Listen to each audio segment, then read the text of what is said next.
my Thor back.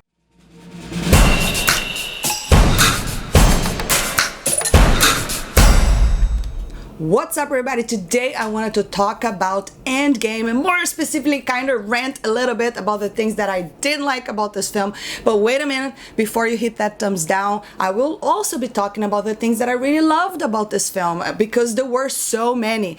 If you have been around my channel and you had a chance to see my spoiler review as well as my non-spoiler review, I complimented the film a lot. There's a lot of really great and epic moments, but if I were to choose between Infinity War and this one, I would probably choose Infinity War, just because I think the plot was easier to follow and it was straightforward, and it was just there was not a lot of questions to be asked after. But this film, a lot of the choices that they made, I'm still like, I have a lot of questions, and this was supposed to be the end game, you know, the very end of everything. And even though a lot of it left me satisfied, a lot of it also left me very unsatisfied. Also, don't forget to hit that thumbs up, that really helps support my channel. But anyways, if you don't want to hear me ranting, you can jump for the part that I loved. I will put the timestamp down below. So the first thing that I really did not like in this film was Thor and the way that they portrayed Thor. Thor is definitely my favorite character. He is my favorite Avenger, and Thor is a guy that, if you go back to the first film and to Ragnarok, he had such a kind of roller coaster. You know, we meet him, he's this brat that his dad needs to teach him a lesson, and then he kind of becomes a hero. And then on the second film we have like a heroic Thor, kind of badass, and on the third film we have the kind of funny Thor. He's also a badass, but he's funny, a little bit goofy, which I really enjoyed very much. However, when we get to Infinity War, he's still that badass and still a little bit goofy. He's dealing with a lot of stuff, which I liked a lot, and he had this amazing OP moment that I thought it was amazing. But when we get to EndGame, Thor is not really dealing well with the situation here. And I totally understand why. So I understand the explanation. I mean, Thor, from all of the guys in the Avengers, is probably the one that lost the most. You know, he lost his home. You know, Hela pretty much destroyed everything. His dad died. His brother died. You know, Jane left him. And then at the very end, he's so guilty because he could have killed Thanos. If you go back and watch the Russo brothers interview, there's one interview where they say at that one point in Infinity War, when Thor is really charging at Thanos, he could have killed him right there at that spot if he had gone for the head, which he didn't. So he carried all of that weight. The guilt of, you know, so many millions and millions of people dying is on his shoulder. So I understand why he's depressed, and I was not against if they had done that just for a little bit, but they would have bring him back. Thor is a guy that although he's been dealing with a lot, I just felt really sad for him in this film, and I don't think that he deserved to be like that the entire film. If they had done that at the beginning, but then later on they brought him back, I would have been a little more satisfied. And I know when I was talking about Thor on my other video, a lot of people were leaving me comments saying that that was Chris's idea, and I believe that they took that from a Looper video that I'm gonna play right now, and I think that that was completely taken out of context, and I'm gonna show you. So this video from Looper is a pretty big channel. Let's just hear. Exchange Thor underwent. He hinted that it was at least partially his idea. I just had an opinion. I wanted to do something different this time. And we sat for, you know, many hours and days and discussed kind of how far we could push it and what we could do different, and that was great. That was, you know, welcome. So I believe that this clip over here was completely taken out of context, because this interview that is happening over here is before the movie, okay? I've been to movie premieres before. The red carpet only happens prior to the film. So he would not have been giving spoilers over here and saying that his character was completely changed in this particular film prior to the film. So that's why I believe that this interview was taken out of context. And even though Looper is even saying that he's hinting that it was his idea, but then the proof that it was not his idea comes on this other interview over here, where he is talking about the changes on his character. Now, in this other video over here, this is where he's actually talking about Thor in EndGame, and he's not really saying that it was his idea. In fact, he was saying that he was very hesitant with this new Thor. And Julie also talked about this on her video. You guys should definitely check her out. Her channel is gaining a lot of attention because she definitely deserves. But anyways, let's hear what he says here. Spoken up at different times, and then by the third Thor, that was the first time I'd really kind of had a bigger voice and had a bit of confidence in sort of what my creative sort of spin on it would be. And luckily it was in the same lane as what Taika wanted to do with that movie, and also the producers were ready for something new, and so it was great, and that gave me a greater sense of confidence coming into Infinity War and this.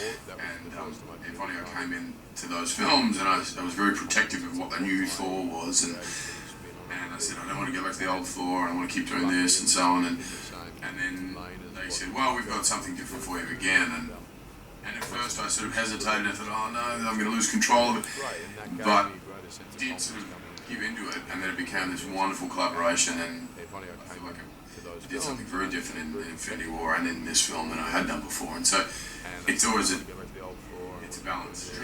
Yeah. Okay, so you can tell over here that it was not his idea. In fact, when it was first brought to him, like he said, he was very protective of the Thor that he had become.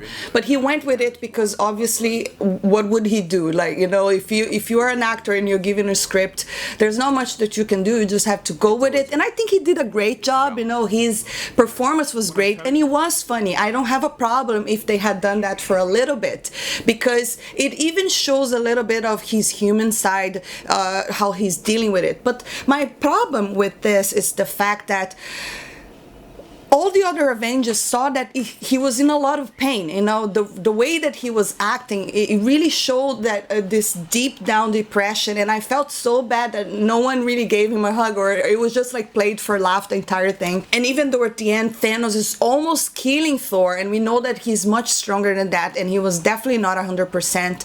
And yes, this was one of my biggest disappointments with the film. Like I said, if they had started with that just to show how impactful the whole Thanos snap was, I wouldn't have had a problem. But because they kept it the entire film, it really made me sad. I don't think that Thor deserved that. Towards the end, I really think that he deserved better. The only reason why I'm not even more angry about this is because this is not the end for Thor. The end of EndGame really implies that we're gonna see him back with the Asgardians, right? So I really hope that they will bring Thor back, because he already had that arc where he was at his lowest point and now he's at a low again.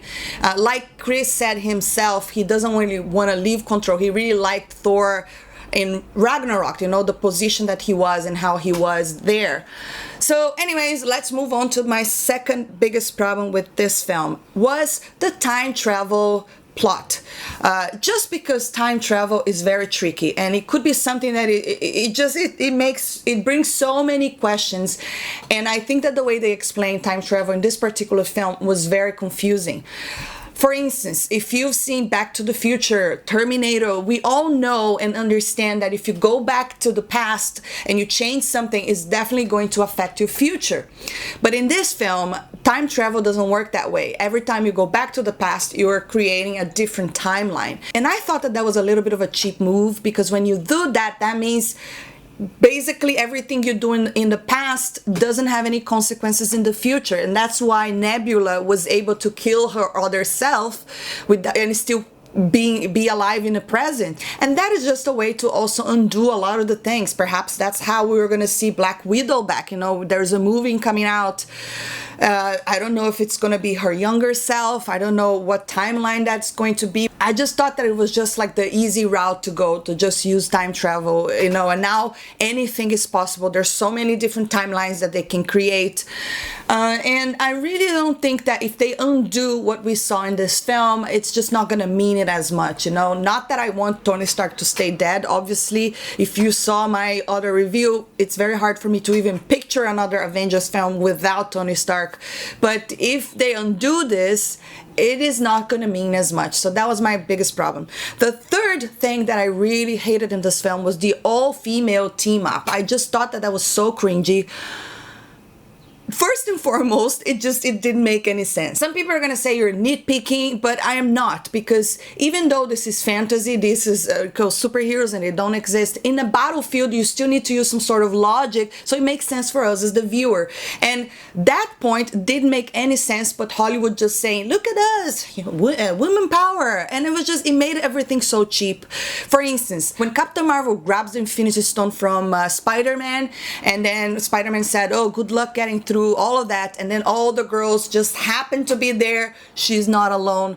I rolled my eyes. I was like, why would they do that? That scene would be way more powerful and beautiful if any Avenger was there. Anyone would just say she's not alone. All of them working as a team. I don't like when they create this sort of division. I don't like it. I know. I just think that every time that Hollywood tries to do women empowerment, they fail miserably. I did not feel empowered. I just thought that was just stupid. Stupid. Please don't do that. I really hated that moment. Everything else from the battle was great, apart from that part. And number 4, Hulk. If you are a fan of Marvel Comics, if you have read Marvel Comics, you would know that this is Professor Hulk. It's not Hulk or Bruce Banner. That's why we saw him wearing glasses and all of that. And even though I don't have a problem with Professor Hulk, I just have a problem that they didn't really show how he gets to be Professor Hulk. And also the fact that, this is the second film that we do not see Hulk at his full power. He was kind of emasculated, pretty much like Thor, in my opinion. And I just don't think that's not what I want to see Hulk doing, and like I said, because it was not explained, it's just, I was like, I want to see Hulk at his full power, especially at this end battle. It would be the place to see Hulk at that one moment, but Hulk was so in the side in this film. Like, do you even remember a scene where he did something incredible apart from just holding and saving, helping to save War Machine, and I don't remember who was down there. Yeah, the raccoon. That's kind of the one thing that he was doing, just holding that there, and then Ant-Man goes and saves them. But apart from that, there's not really a moment where he's doing something incredible in the battle. I know that his arm got all messed up because the big thing he did in this film, he did the reverse snap, so that was cool, but I'm still really missing the smash and all the power of Hulk, and mostly because they didn't show us how he got to be Professor Hulk is why I was a little bit disappointed. We'll see what the future holds there. And the 5th thing that I really did not like about this film was that the rat saves the universe. Again, another thing that it was put on the script that to me doesn't make much sense, and it just makes everything a little bit cheap, and it feels like it was there for some gag moment. If you really think logically, if they had found that car somewhere, a human would probably have messed around with those panels, like imagine you find that and then you go inside and there's all these weird remotes. Someone would have pressed something. So to me it was a little bit cheap that it was just a rat that kind of saves the universe. I mean, I guess it's a little bit ironic, but I didn't really like that very much. But anyways, guys, enough with the ranting. Okay, those are the things I didn't really like about the film. But now let's talk about the love part, the things that I thought it was brilliant, the things that made me really happy in this film. First and foremost, I'm gonna start with Tony Stark. Tony Stark's arc was beautiful, and to me it really showed that the love for the character. Even though he dies at the end, sacrificing himself, it was a very heroic death. It was very sad when you find out that he has a kid. I kind of saw it coming. I said, oh my God, he has a kid. He's probably going to die at the end. Like, something is not going to be happy. And it's also incredible that he was the one that started the whole universe, and now he ended at least this phase. And I thought that the acting, Robert Downey Jr. was incredible in this film. And the way, like I said, from every single thing that happened in this film, Tony Stark was probably the best thing. He was heroic. He really saved the whole universe by snapping Thanos away. So great job by the Russo brothers to really give an epic ending to Tony Stark. And it's very sad to imagine other films without him. Now, the second thing that I thought was brilliant in this film was Captain America grabbing the hammer, Thor's hammer, at that very moment. Again, because Thor is not 100%, so Thanos is kind of like is about to kill Thor, and then Captain America comes to the saving grace. He grabs, you know, the hammer, and first when I saw it going up like that, I was like, oh my god, that better not be Captain Marvel. Like, you know, Captain Marvel has not earned any of this, but it wasn't. It was Captain America, and it was such an incredible scene. And every time I see the scene, you know, the leaked ones on YouTube, it really gives me goosebumps. I thought that was incredible. It really showed that Captain America is worthy, and it really shows like how smart they are. That right now, this is not only accurate with the comics, because in the comics he does the same thing, but it also really shows that now he's worthy because he had revealed that big secret to Tony Stark. So perhaps that's why now he's really able to wield it. Okay, and number 3 in this film that I thought it was incredible was the final battle after the reverse snap, you know, taking the whole all-female away. I think that by the time where Captain America's, you're thinking, oh my god, what are they gonna do now? His shield is all broken, he's there alone, there's no way. And then you see all of this, you know, Doctor Strange opening all this along with the other wizards, bringing all of the people back together for the final fight, and that was epic. You know, it gives me chills, and I was like, that was so amazing. Everyone in the theater was screaming, and I enjoyed it so much. There's questions, of course, like Valkyrie, where did she get the horse, you know, the Pegasus? You call it a Pegasus, you know what I mean, the horses with the wings. But that's the kind of stuff I don't even want to nitpick, because just the visuals, everything just felt right. I loved it. I loved every single moment of it. Now, number 4 thing that I really loved in this film was the callback to other films, because that really felt like a love letter to all the fans throughout these 10 years. You know, we go back to Thor, the original Avengers, and it was so good to see them, you know, back at that time where, you know, we didn't even know this was gonna go this long. So I loved that. I thought it was so well done. Great job. And number 5, what I really loved in this film was Nebula's arc. I really think that I've never really seen Nebula as a big character, but in this film she definitely shined. She was great. I loved that she really embraced the Avengers to go defeat Thanos. You know, she really understood. She was a completely different character than we see the old Nebula. So I think that they did a very good job with her. She was a character. She really showed a lot of strength, you know, a lot of courage, and that's one of the things that I really enjoy in characters. But anyways, guys, those were the things that I really hated and I really loved about this film. I would love to hear your list. I'm pretty sure that if you just had compliments, that's fine as well. If you had things that you didn't like about the film, I'd love to hear them. Drop your comments below, and if you enjoy my video, don't forget to hit that thumbs up, subscribe for more, and I'll see you next time. Bye.